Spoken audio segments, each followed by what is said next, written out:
에베소서 2장 20절부터 22절까지입니다. 에베소서 2장 20절부터 22절까지.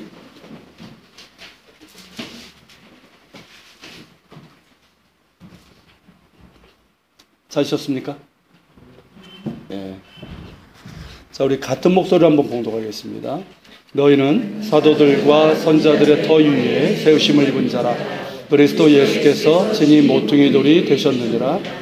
그 안에서 건물마다 서로 연결하여 주 안에서 성전이 되어가고 너희도 성령 안에서 하나님이 거하실 처소가 되기 위하여 그리스도 예수 안에서 함께 지어져 가느니라. 아멘. 같이 기도하겠습니다. 살아계신 하나님 감사합니다. 이렇게 하나님 새 예배당을 허락해 주시고 오늘 입당 감사 예배로 드리게 하심을 감사합니다. 이 시간 저희들에게 주시는 하나님의 말씀 이 부족한 종이 선포합니다. 주님 은혜로 덮어주시고 온전히 주의 말씀만 선포되게 하여 주옵소서. 그리고 듣는 우리 모두도 하나님 귀로 들으며 마음으로 들으며 또 행함으로 들을 수 있도록 역사하여 주시옵소서. 예수님의 이름으로 기도합니다. 아멘. 자, 들리시죠? 예. 제가 좀 어떻게 보이십니까? 멋있다 이런 얘기는 하지 마시고요. 좀 피곤해 보이는 부분이 좀 있죠. 실제로는 피곤은 합니다. 이게 갑작스럽게 2주 내에 막 이루어져가지고, 저도 뭐 이런 걸 해본 적이 없으니까, 이것저것 뭐 제가 공사한 건 아닌데도 이것저것 신경 쓰고, 그리고 어제와 그제는 새벽 4시에 계속 잤었어요. 그래서 이제 공사가 밤에 진행이 돼가지고, 그래서 몸은 좀 피곤한데, 근데 참 너무 좋고, 참 감사합니다. 그 역대상 마지막 장에 보면 그 다윗이 그리고 이제 이스라엘 백성들과 함께 그 성전 건축 준비를 하잖아요. 모든 준비를 다 하고 그러고 나서 하나님께 그 정말 감사의 찬양을 올렸던 그 부분이 있거든요. 그 기분과 감격이 뭘까? 제가 좀 이해가 되는 것 같아요. 지금 이제 그런 마음입니다. 그래서 몸은 좀 피곤하지만 마음은 굉장히 좋습니다. 제가 이제 계약을 하고 나서요. 이곳을 계약하고 나서 이제 아내와 함께 여기서 이제 새벽 기도를 했어요. 여기가 성령 충만 이전에 먼지 충만, 그 냄새 충만한 곳이었기 때문에 뭐 날마다 이제 공사를 하니까. 그러니까 여기서 좀 기도하면 목이 막 아프고 막 그래요. 지금도 목이 조금 안 좋은데 그래도 이제 여기서 우리 예배당에서 기도를 하니까 너무 좋았어요. 제가 개척을 하고 나서 이제 다른 교회에 가서 이제 새벽 기도 하는데 얼마 지나니까 그런 생각이 들더라고요. 야, 교회 개척해놓고 왜 다른 교회에서 이렇게 기도하는 게 뭔가 싶은 거예요. 아니, 뭐 교인들이야 가까운 데서 있지만 하겠지만 담임 목사가 내외가. 그런데 이제 어쨌든 여기 이제 공사가 이제 계약하고 나서부터는 여기서 이제 새벽 기도를 하는데 참 좋더라고요. 제가 이제 새벽마다 여러분들 이제 한 분 한 분 이제 놓고 이제 기도도 하고 그리고 교회를 위해서 기도하고 특별히 새 예배당을 위해서 이렇게 기도하면서 이곳이 성전되게 해달라는 그런 기도를 참 많이 했어요. 주님 이곳이 성전되게 하옵소서. 여러분들에게 한번 질문해 보겠습니다. 여러분 여기 야탑동 202-4번지예요 여기가. 자 여기 새 예배당이 성전입니까 아닙니까? 여러분들이 계신 여기가 성전입니까 아닙니까? 성전이 아닙니다. 그러면서 동시에 성전이에요. 여러분 건물로서의 성전을 말한다면 이곳은 성전이 아니에요. 건물로서의 성전은 주 70년 로마 군대에 의해서 예루살렘 성전이 파괴되면서 더 이상 존재하지 않습니다. 그렇기 때문에 지금 이제 눈에 보이는 어떤 교회 건물들을 성전이라고 부르면 사실 안 되는 거예요. 그냥 예배당이지 성전이 아니에요. 건물로서의 성전은 존재하지 않습니다. 그렇기 때문에 그냥 이 예배당이라고 이제 부르는 게 맞고요. 그리고 이제 이 건물을 너무 성전시하는 것도 그렇게 옳은 건 아니에요. 그럼에도 불구하고 교회는 성전입니다. 왜일까요? 여기에 하나님께서 임재하시기 때문입니다. 여러분 요한계시록 21장 22절부터 24절에 보면 이것도 같이 나갔나요? 네, 그럼 여러분 성경을 한번 펴보세요. 자, 요한계시록 21장 22절부터 24절.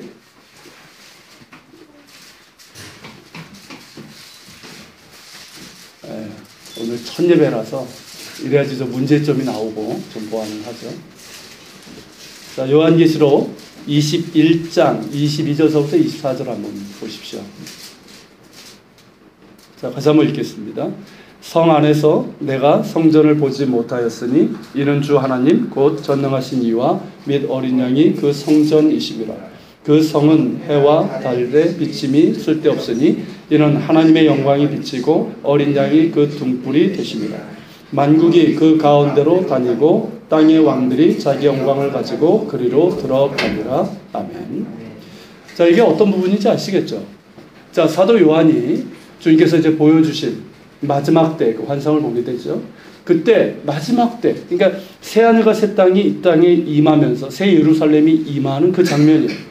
근데 그 새 예루살렘, 하늘로부터 임한 새 예루살렘 안을 보니까 뭐가 없어요? 성전이 없다는 거예요. 그러니까 유대인들에게는요, 성전이 없는 예루살렘은 사실 좀 상상하기 어려운 상황이었거든요. 그런데 이 사도 요한이 환상 중에 보니까 하늘로부터 내려오는 새 예루살렘 성에는 뭐가 없다? 성전이 없다는 거예요. 건물로서의 성전이. 그 이유가 뭡니까? 이는 주 하나님 곧 전능하신 이와 및 어린 양이 그 성전이십니다. 여러분, 하나님께서 성전이시고 어린 양 예수 그리스도께서 성전이시지 건물이 성전이 아닙니다.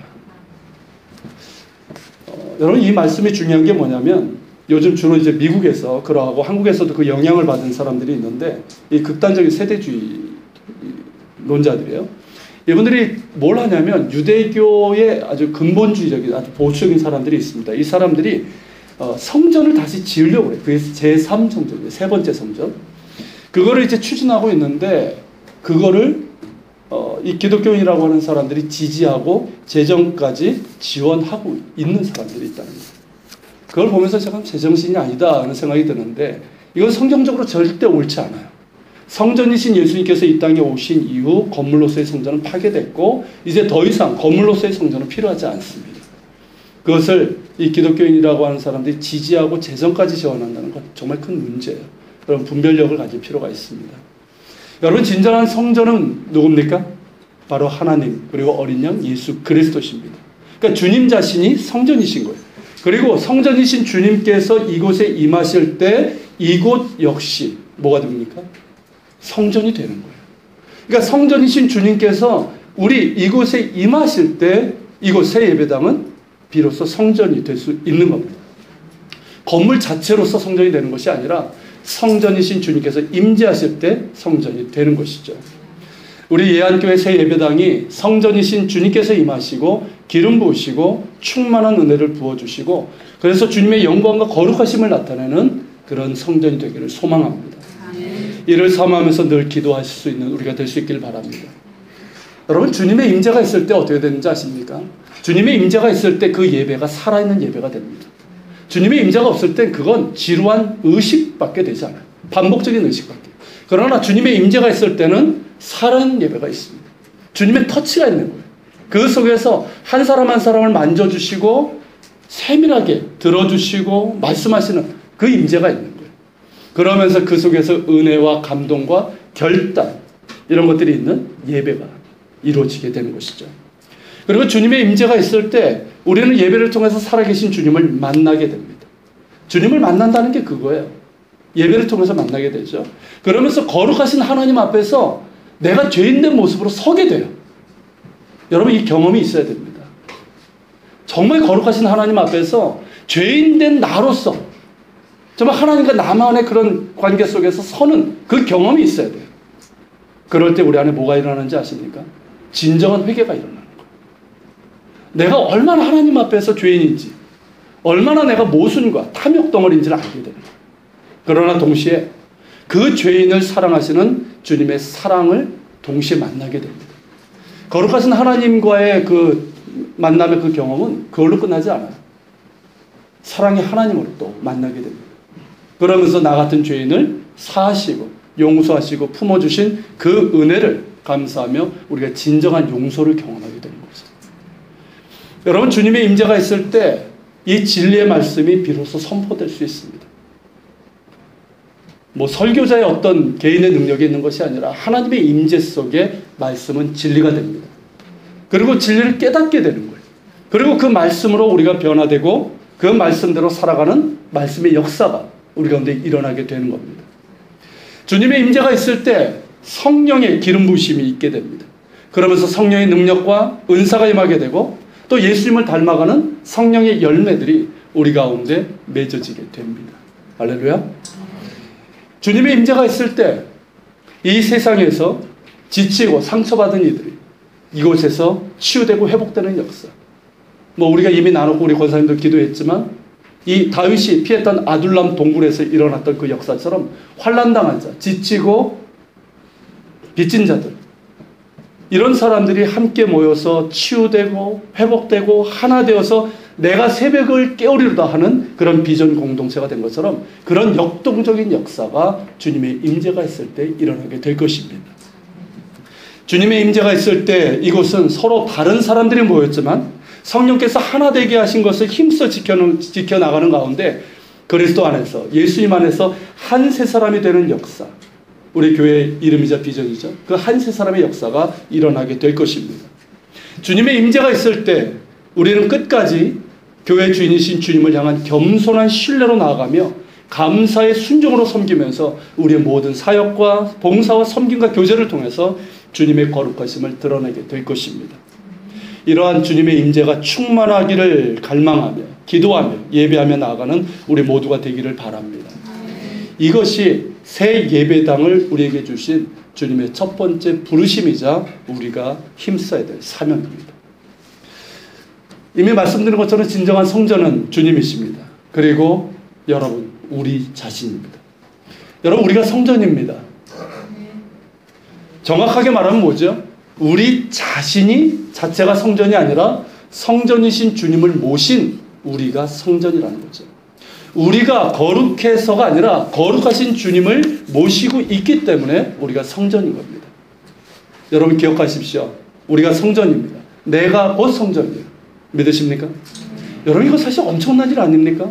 놀라운 간격이에요. 나 같은 사람이 어떻게 성전이 될 수 있겠습니까? 이건 주님의 은혜죠. 그렇기 때문에 겸손히 신뢰하며 감사하며 순종하는 것이고 정말 성전된 자로서 합당하게 거룩하고 순결한 삶을 살아가며 순종하며 사랑하는 삶을 살아가는 겁니다. 여러분 정말 성전되기를 소망하십시오. 성전이신 주님으로 충만한 사람, 성령 충만한 사람이 되기를 사모하고 구하시길 바랍니다. 하다못해 무당들도 신내림을 받으면 사람이 바뀌죠. 여러분 성령을 모신 사람들은 그 인격과 삶이 바뀝니다. 하나님의 충만함으로 채워지게 됩니다. 그걸 사모하는 여러분 되시길 바랍니다. 진리의 말씀으로 채워지고 변화되고 성숙해지는 사람이 되기를 소망하십시오. 나의 생각과 말과 행동과 모든 일들이 성전 되신 주님을 닮아가기를 사모하고 실제로 그렇게 구하기를 살아가기를 구할 수 있는 여러분 되시길 바랍니다. 이것이 새 예배당을 우리에게 주신 주님의 두 번째 부르심이자 동시에 우리가 힘써야 될 두 번째 사명입니다. 그리고 중요한 것이 하나 더 있습니다. 그것은 새 예배당을 우리에게 주신 주님의 세 번째 부르심이며 동시에 우리가 힘써야 될 세 번째 사명입니다. 오늘 본문 말씀입니다. 자, 이 본문 말씀 다시 한번 읽어봅시다. 자, 에베소서 2장 20절서부터 22절. 예, 스크린 있죠? 같이 읽어보겠습니다. 너희는 사도들과 선지자들의 터 위에 세우심을 입은 자라. 그리스도 예수께서 친히 모퉁이 돌이 되셨느니라. 그의 안에서 건물마다 서로 연결하여 주 안에서 성전이 되어가고 너희도 성령 안에서 하나님이 거하실 처소가 되기 위하여 그리스도 예수 안에서 함께 지어져 가느니라. 자, 이 말씀은 우리 교회 시작된 5월 달 그때 예배 때 제가 한번 나눴던 말씀이에요. 자, 여기 보면 모퉁이 돌이 나옵니다. 예수께서 친히 모퉁이 돌이 되셨느니라. 여러분 모퉁이 돌이 뭔지 기억나십니까? 이게 영어로 하면 코너스톤이죠. 근데 저도 예전에 그때 말씀드렸지만 예전에는 이 모퉁이 돌이 어디 그냥 구석진 데 있는 하찮은 돌로 생각을 했어요. 그러니까 예수님이 모퉁이 돌이 되셨다는 게 잘 이해가 안 됐었어요. 근데 이제 이스라엘 가보니까 이 모퉁이 돌이 뭔지를 알겠더라는 거죠. 이 모퉁이 돌은 이제 그쪽 지방은 석조기 때문에 이 네 군데, 이제 정사각형 아닙니까? 직사각형 아니면 이 네 군데에다가 아주 큼직한 돌을 놓습니다. 그 돌을 놓고 그리고 양쪽에 작은 돌들을 이렇게 쌓아가지고 그래서 이제 건물을 짓는 거예요. 그러니까 이 네 구탱이에 이 놓이는 큰 돌이 뭡니까? 바로 그게 모퉁이 돌이에요. 그러니까 이 돌은 건물을 짓는 데 있어서 중심이자 기둥되는 돌이고, 우리나라로 하면 뭐죠? 옛날로 하면 주춧돌? 그런 거에 해당되는 그런 돌입니다. 자, 여러분 이 그림을 한번 그려보십시오. 자, 예수님께서 모퉁이 돌이 딱 되시고, 그리고 우리 성전된 우리가 어떻게 됩니까? 그 예수님께 붙어서 서로 연결이 되는 거예요. 연결이 되면서 전체적으로 뭐가 될까요? 우리 전체가? 하나의 건물로 지어지는데 그 건물이 뭐예요? 하나님이 거하실 처소, 곧 성전인 거예요.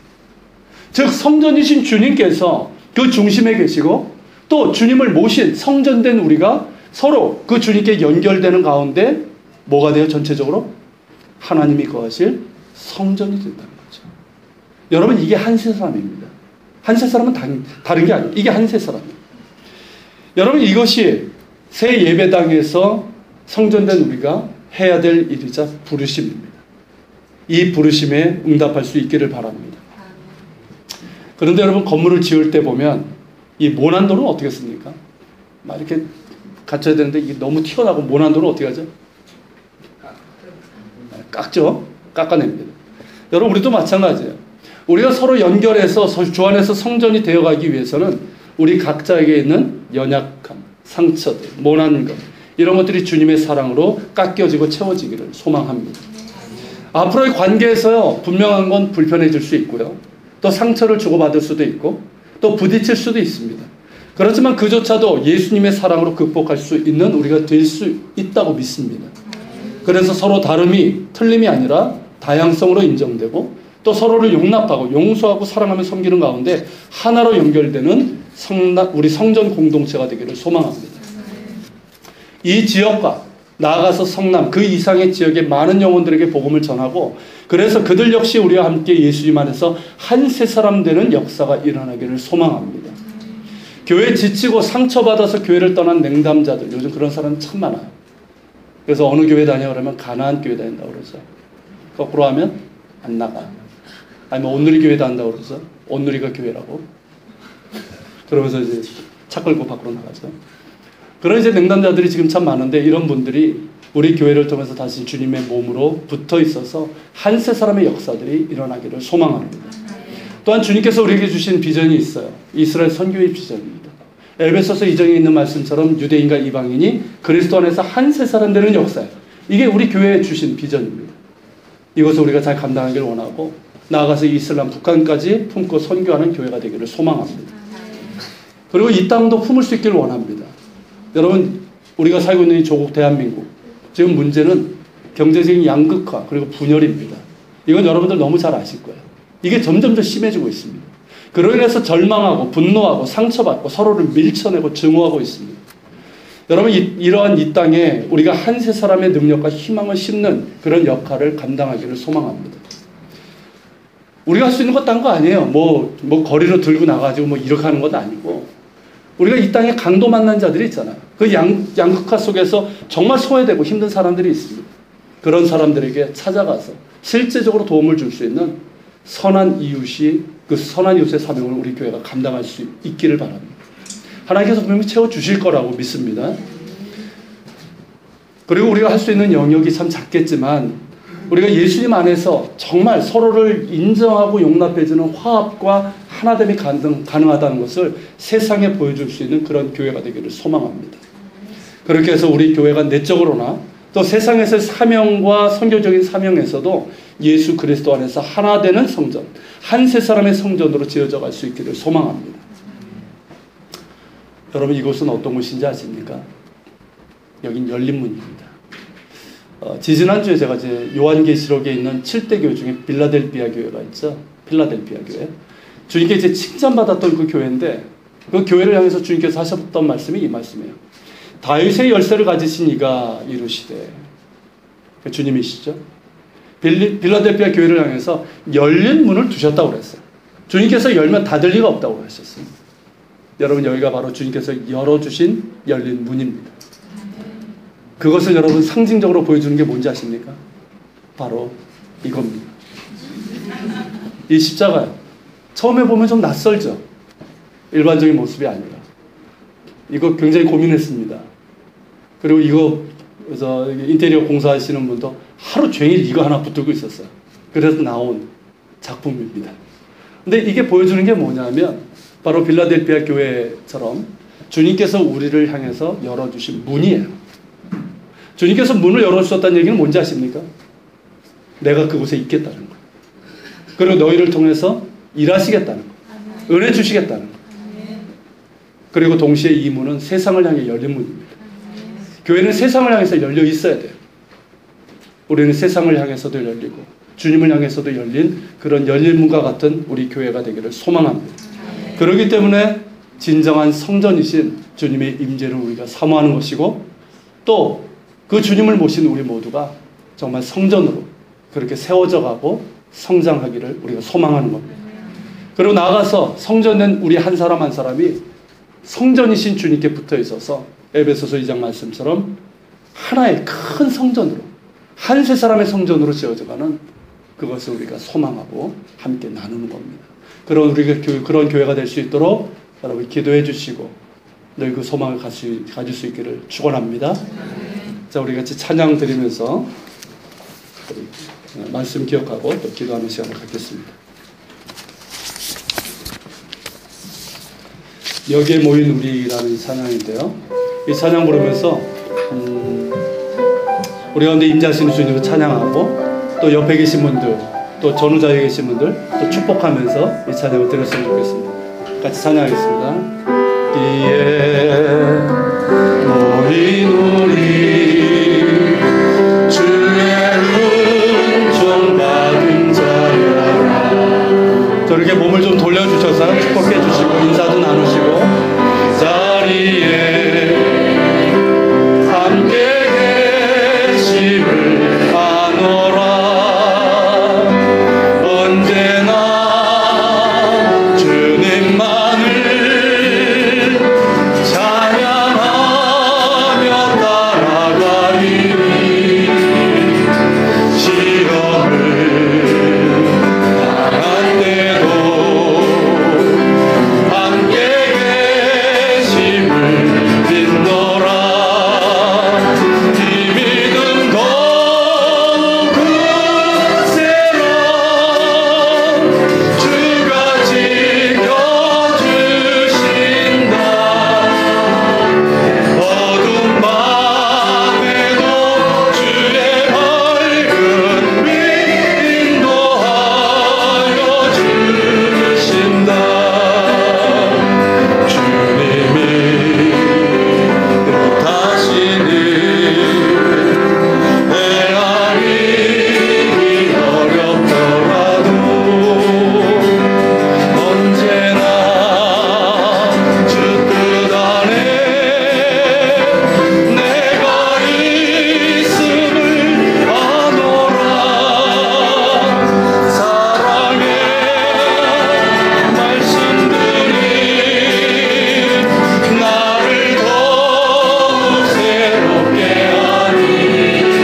자, 우리가 한번 기도하겠습니다. 오늘 말씀 기억하면서 기도합시다. 하나님, 아무것도 없는 저희들 정말 주님을 향한 겸손한 신뢰로 나가게 하시고, 그런데 하나님께서 염려하지 마라.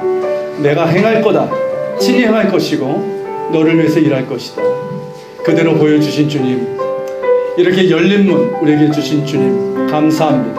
우리 감사 기도를 드리고, 주님 오늘 나누던 말씀처럼 하나님, 이곳 비록 이 건물 자체가 성전은 아니지만 성전이신 주님께서 임재하셔서 이곳이 성전되게 하시고, 또 하나님 우리 한 사람 한 사람이 주의 성전으로 더욱더 충만해지고 변화되고 성장하게 하시고, 또한 주님 모퉁이 돌 되신 주님께 우리가 함께 붙어서 정말 주님께서 거하실 수 있는 그런 거룩한 성전으로 우리 교회를 삼아주시고 은혜 내려 주시옵소서. 주님을 향해 열린 문, 세상을 향해 열린 문, 주님이 열린 문을 통해서 은혜의 소통이 일어나게 하여 주시옵소서. 우리 같이 통성으로 같이 기도하며 주님 앞에 나와서 같이 기도합시다. 사랑하는 주님, 감사 찬양을 드립니다.